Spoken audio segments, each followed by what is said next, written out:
I'm Sophie. I'm a registered dietitian and diabetes education and care specialist. Sandy Frank, registered dietitian, nutritionist, certified diabetes education specialist. Hi, my name is Melanie Boney. I am a registered dietitian nutritionist. Hi, I'm Janine Duxbury-Baggerly. I'm one of the nurses here, certified diabetes care and education specialist. My name is Catherine Spain. I'm a dietitian and diabetes educator and also specialize in obesity.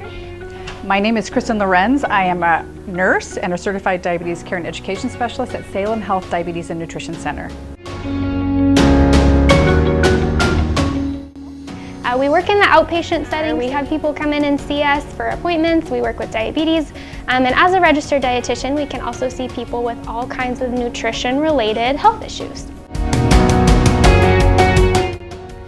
Diabetes is a chronic disease, which means it's with you for the rest of your life. It's not one of those things that ebbs and flows. And diabetes is a disease that's related to how our body processes the sugars that we get from the food that we eat. So normally, when we eat food, the food is broken down into sugar in our digestive tract and it's absorbed into our bloodstream. In order for our body to use that sugar that we ate from the food as energy, it has to get into our cells somehow. Our body produces a hormone called insulin, and that insulin helps get the sugar into the cells from the bloodstream.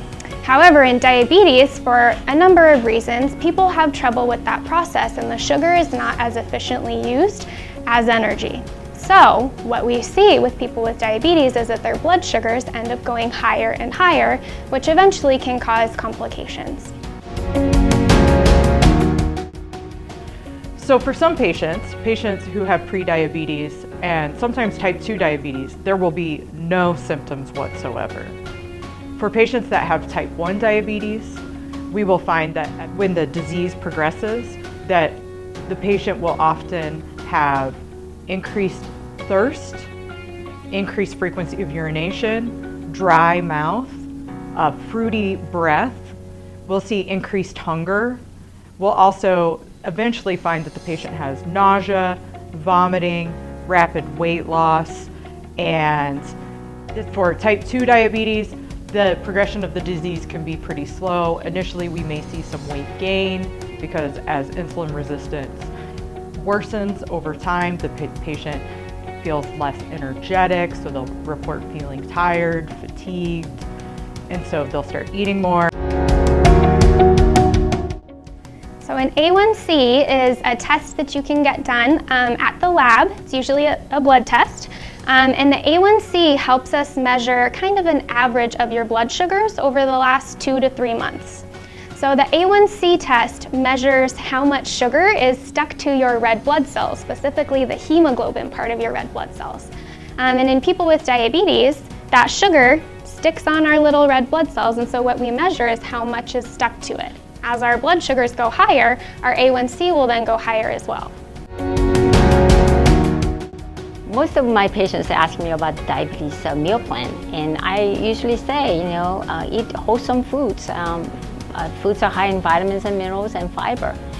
You could include most of other foods, but just a matter of how often and how much you're eating. Carbs is what our brain runs on. We need it for energy, and it has important nutrition. What carbs should we select? Well, the whole grain, the fruits and vegetables, the legumes, and our dairy, those would be the kind that we would like to select. The green is go.